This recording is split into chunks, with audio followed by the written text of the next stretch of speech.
your bed you're sleeping in tonight. Nightmare! Nightmare!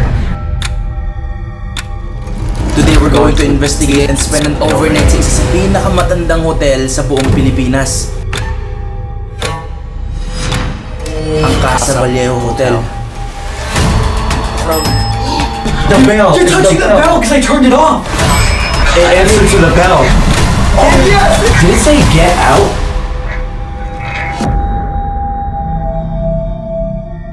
Casa Vallejo was built in 1909 and also known as the Dormitory 4. Naging dormitoryo para sa mga taong nagtatrabaho sa Bureau of Public Works na siyang mga taong nag-develop ng lungsod. 1917 sinasabing ginamit ito bilang kulungan. Ngunit hindi rin nagtagal. After 6 years, 1923 nang mapasakamay ito ng isang Espanyol na nagngangalang Salvador Vallejo. Ginawa niya itong hotel at pinangalan ng Vallejo Hotel. 1940s na sumiklab ang digmaan, naging pansamantalang kanlungan ng mga banyagang tumakas mula sa Hong Kong at Shanghai patungong Australia dahil sa bantang pananalakay ng mga Hapon. At awa ng Diyos, dumaan at sumiklab man ang ikalawang digmaang pandaigdig ay hindi nadamay ng malala ang gusali. 1945 pansamantalang ginamit ng Baguio City High School bilang silid-aralan. At sa huli, 1946 na muling buksan ang hotel at magpas hanggang ngayon ay matatagpang nakatayo bilang Casa Vallejo. Ngunit sa likod ng matitinding karanasan ng lugar na ito ay naglitawan rin ang mga testimonya na mayroong babaeng nakaputi ang minsay nakikita, yabag ng mga paa at kung minsay kaluskos na mga ingay kahit 10 oras na ng gabi.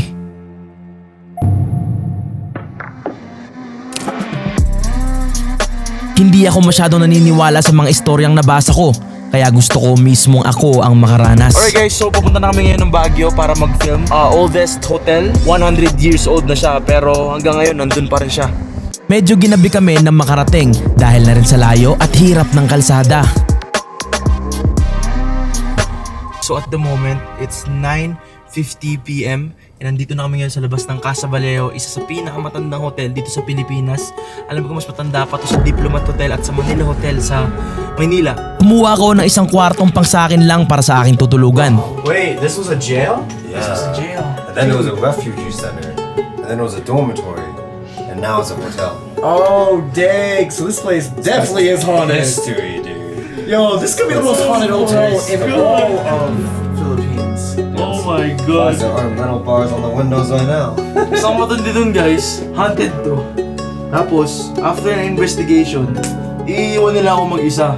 After the investigation, you guys will leave and I'm just gonna sleep here alone. Yo. Yeah, good luck. Yeah, have fun. I would never do that. Nah. Bro, look how old this is. Wow. It still looks like the jail. There's not even a lock on this door. Look, it broke. Dude, they preserved it really well. Dude, this is probably the original. Yeah. You can tell if it by the way it all feels. Look at that. It's still a nice hotel, bro. Yeah, no, it's still a good Yeah. hotel. So when you come here, you know all the history. When you stay here, it's special. It's cool, you know. Baka sa itsura nito ang kanyang kalumaan at nakakatuwa dahil para kang binabalik ng lugar na ito sa nakaraan. Look up. Oh my gosh. Dude, it looks like a ghost is moving it. Holy Oh. Bro, you might get decapitated tonight. Yo, if you piss off the ghost, they might just Your drop head the might fan get on cut you. off. Okay, so ngayon guys, lalabas kami ngayon to explore kung ano bang itsura dito, kung ano yung feeling dito. Natin dito, meron dito akyatan, man. Wow!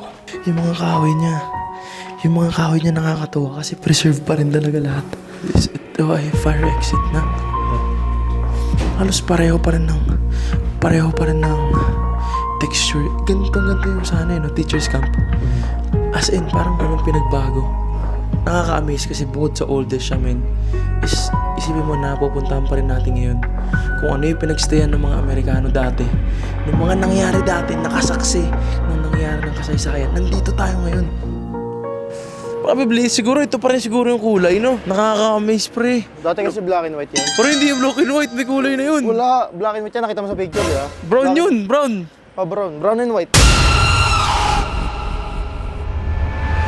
Nilatag na namin ang lahat ng gagamiting ghost equipments at ito lang ang aming gagamitin para sa communication. Mga anggulo ng camera para makuhanan ang lahat ng mga nangyayari. Oh! Ano yung mangyayari sa akin kapag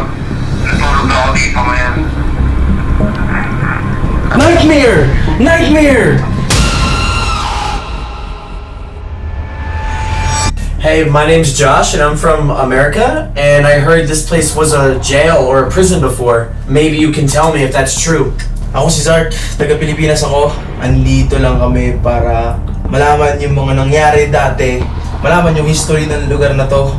Nagpapakilala pa lang kami nang biglang So, I was like, Oh, tumunog na agad yung bell. So, that was already good.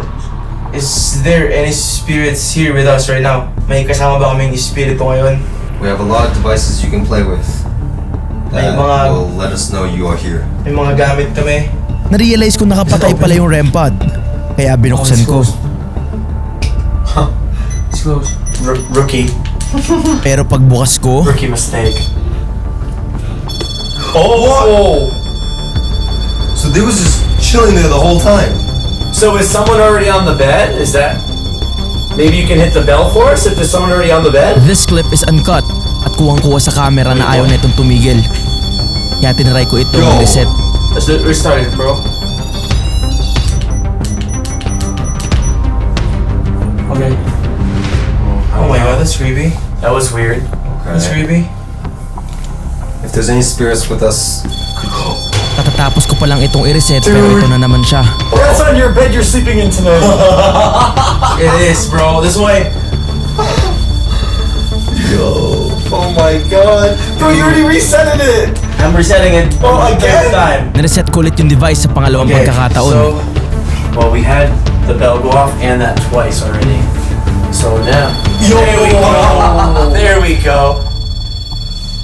Dude. We definitely know there is someone on this freaking bed, bro. yo, No way. 100%. No way. I don't know, I man. might have nightmares. Yeah, bro. It's true though. 3 times in a row, Oh bro. my god. That is solid. Someone's touching that antenna, bro. Can you stop? Pwede ka ba tumigil? Ayaw tumigil ng REM pod. Naisip ko na hindi kaya sira ito. Kaya pinagpalit ko sila ng pwesto ng dead bell. Pag ito tumunog pa rin ng tumunog sa table, sira nga ang REM pod at wala talagang Okay. multo. Pero pag yung dead bell naman na nilagay namin sa kama ang tumunog, 100% may entity nga sa kama na to. If you were a prisoner here and is still trapped, can you hit the bell or make... out of here. Lahat kami hindi makapaniwala. Wow, that was right on command. Really? It's on the bed. So, is the bed that you're... What are you gonna say?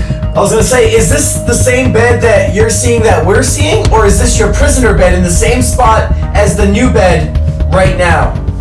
Just to establish it again, if you are here, 1 ring for yes and 2 rings for no. Prisoner ka ba from World War II?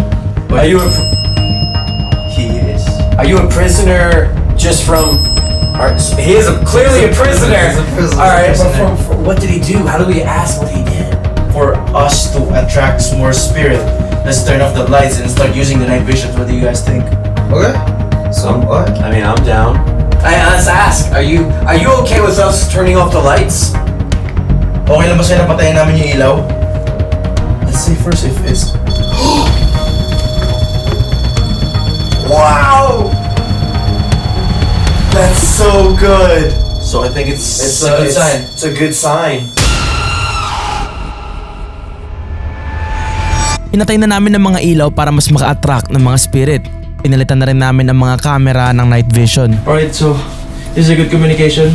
Yeah, they're really good so far. Okay lang ba sa'yo na nandito kami? Are we upsetting you? Nagugulat ka ba namin? Oh shit. Oh no. Nagugulat ka ba sa pagbabago ng panahon? Are you upset because of the change of this place? Ang tagal niyang hindi nag-response at bigla kami nagulat nang sabay tumunog ang dalawang device. It's just stop. That's scary that it stopped actually. Oh! At the same time. The change. At the same time. So maybe the Sabay. change? Sabay. Upset at the change. This is the first time. I mean, it's my first time seeing my REM pod. That's crazy, bro. Yo, it wasn't even that crazy at Cresta. No. It's not. It was different. Ayaw mo ba kami dito? Sobrang weird talaga na nangyayari sa REM pod. What'd you say? At first time ko lang siya makitang ganyan. I asked if, don't you like, oh no. What'd you ask? Don't you like us to be here? Oh my god, dude, It was three like, times. yes. Now I'm scared of staying here overnight. Yes, so does that mean no? Does that mean a strong no or a strong Dude, it was yes? 3, like, get out of here kind of thing. Do you want us to get out? Oh my god! Dude, look at the red part. I know. Yo, it's crazy. That is really nuts. Should I shut this off? Yeah, probably. Oh my Dude, this device is getting, once it gets tackled by the ghost, it's like he grips it and doesn't let go of it. May gusto ka bang sabihin?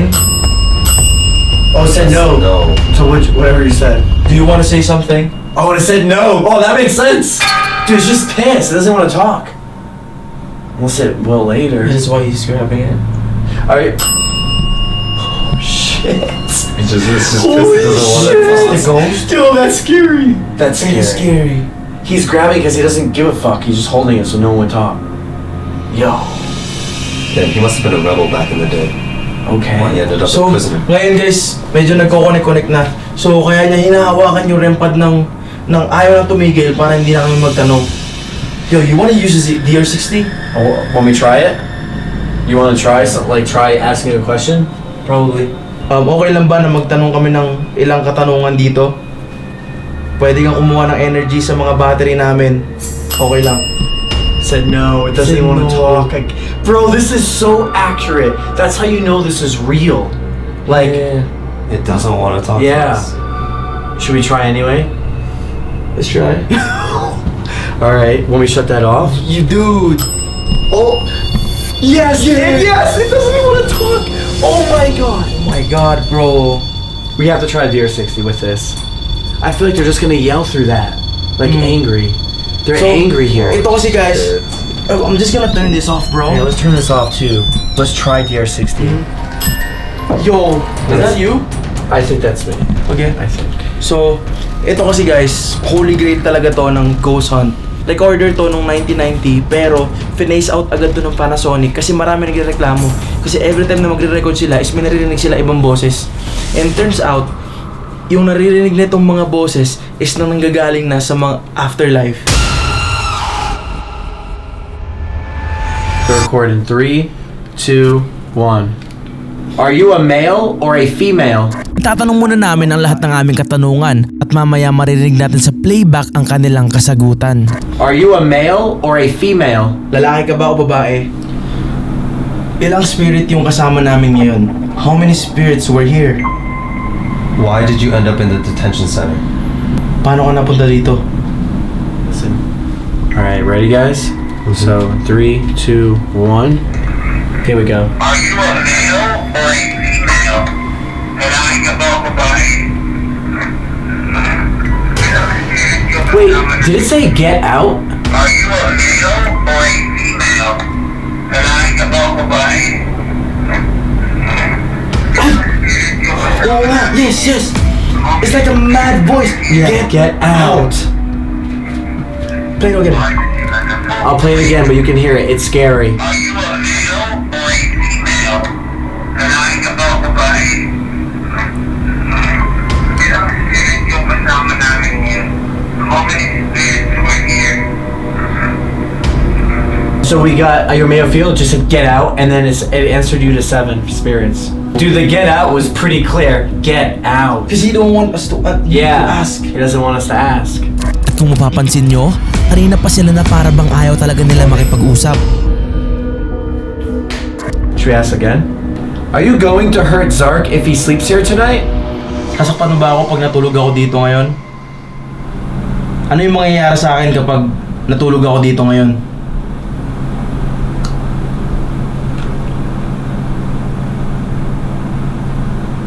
Someone touch my camera. Can you cut it? Cut it? Yeah. Yo. Bro, someone's tapping the camera, like literally touching it, like you can hear the Yeah. plastic tap.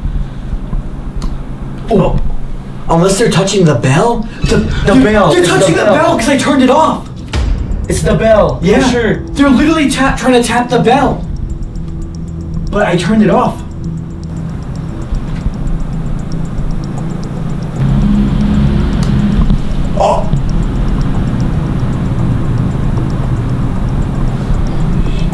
Wait, what?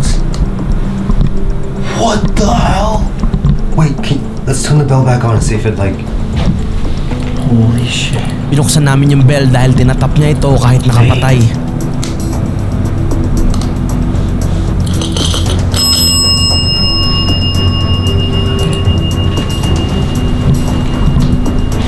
Okay, my bad. Oh! Yeah, they're trying to play with the bell. Oh my god! I've never had that happen yet. Not that crazy energy. I never had that. bro. Sleep. Yo, let's. Alright, we'll listen to it back. That might go off now, though. Are you going to hurt our TV fix here tonight? Nakapaglawa pag natulog ako dito ngayon. Ano yung mga What is it? Yo, it didn't answer. It answered to the bell. Yeah, it speaks to the bell. Nakapaglawa pag natulog ako dito ngayon. Ano yung mga It answered to the bell. Yeah, it speaks to the bell.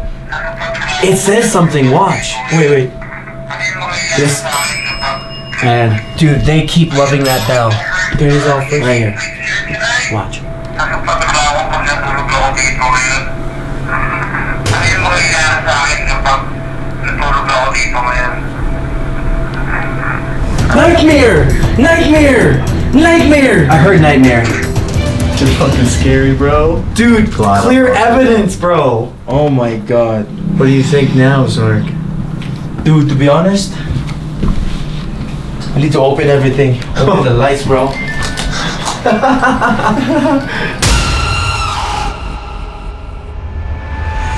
I'm scared.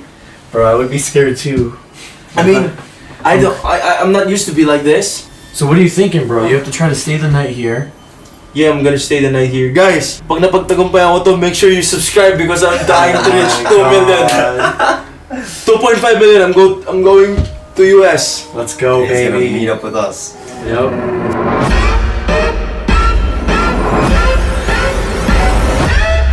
Alright, so ihatid ko na muna sila ngayon, guys. And mamaya, let's see kung ano mangyayari. Hinatid ko na muna sila sa bahay na tutulugan nila ngayong gabi habang ako mag-isang matutulog sa hotel. We're gonna sleep very well. Alright, good night, dude. Good night, pare. Number one rule.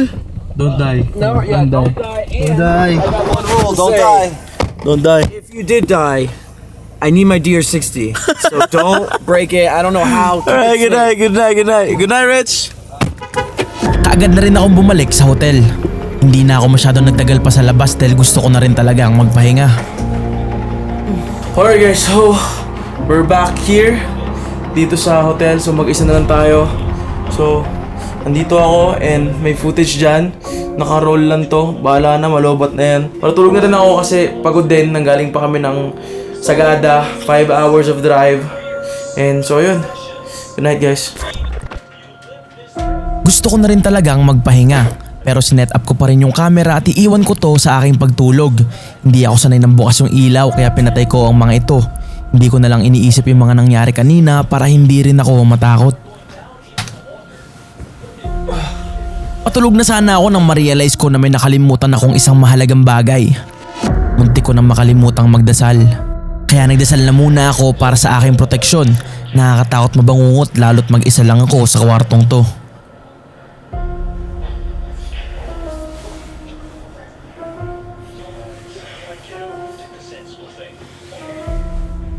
This clip is almost 1.5 hours. Bago ako matulog, nagpaantok muna ako.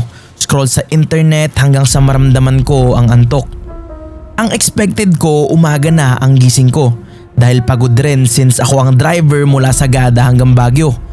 Ngunit ang nangyari ay maski ako hindi makapaniwala. Sa pagtulog ko, tamang patugtog lang ako ng Christian songs. Hanggang sa nagising ako at naalimpungatan. Naalimpungatan ako at chinek ko agad ang camera. Pinatay ko rin muna yung music at dapat matutulog ako ulit.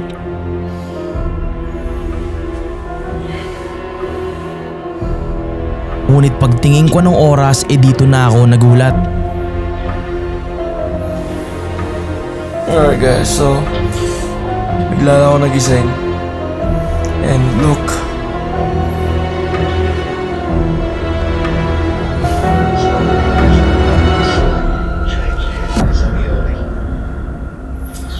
As in, exact 3 a.m. No joke.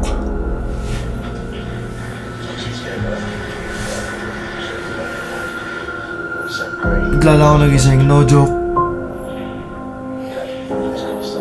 Exact 3:02.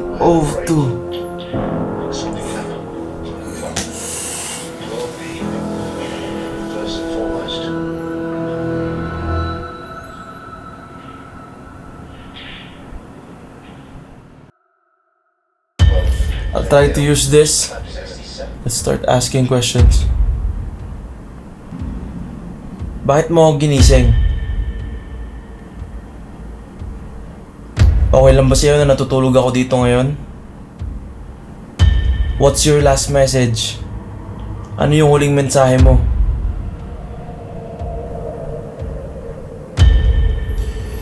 So bigla akong kinabahan. Hindi ko kung bakit. So, Binuksan ko yung cellphone ko para sana ipakita yung real-time na oras via internet nang biglang may kumaluskos sa taas.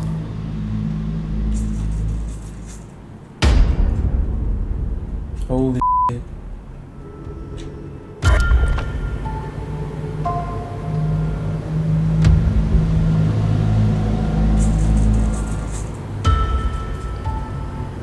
Holy shit. Pero hindi ko na to pinansin at inisip na baka may daga lang sa taas. So guys, no joke. This is from the internet. Ayan yung oras. At tinuloy ko na ang pagtatanong. Oh my god, so nakakatakot to kasi mag-isa lang ako, men. So magtatanong pa ako pero hindi ko papakinggan ngayon, mamayang umaga na. Magandang gabi po. Okay lang ba na nandito ako ngayon? May gusto ka bang sabihin? Ano yung gusto mong sabihin sa akin? O sa kahit sinong tao? Pwede na ba ako matulog? That's it, guys. So, ayoko na. Ayoko na.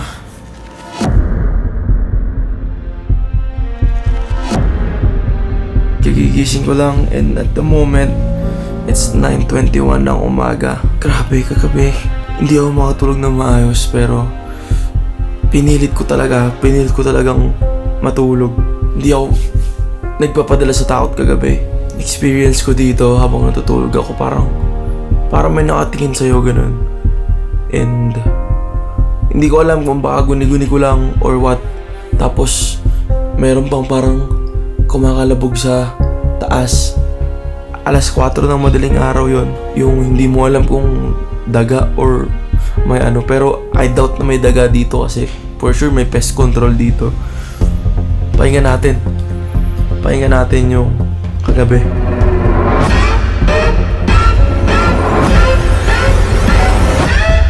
So, start asking questions. Bakit mo ako ginising?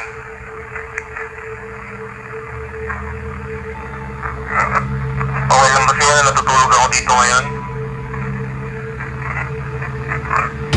What's your last message? Holy shit! Pakinggan nyo yung sobrang linaw ng hindi. Ano yung huling mensahe mo? Okay lang ba sa'yo na natutulog ako dito ngayon? What's Hindi po. Holy shh. Sobrang linaw, hindi po. Pakinggan naman natin yung second set of questions ko. Ito yung part na nagtanong ako after ko makarinig ng mga kaluskos sa taas. Magandang gabi po. Okay lang ba na nandito ako ngayon? May gusto ka bang sabihin? May growl na malakas, hindi ko maintindihan eh. Ba na nandito ako ngayon? May gusto ka bang sabihin? May sumigaw eh, parang May gusto ka bang sabihin? Hindi ako makapaniwala sa na-capture kong audio, kaya pinakinggan ko ulit. Magandang gabi po. Okay lang ba na nandito ako ngayon?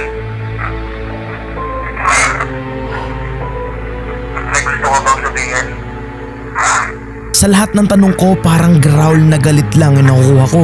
Ano yung gusto mong sabihin sa akin? O sa kahit sinong tao?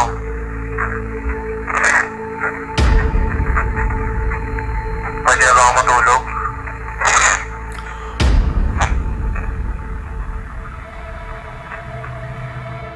Matapos ang isang napakahabang gabi ng paranormal investigation at overnight, maaga akong umalis. Kailangan ko makabalik na ng Maynila dahil pabalik ako ngayon Do what you love. And yeah, always stay safe. Always remember, be limitless. sa Japan.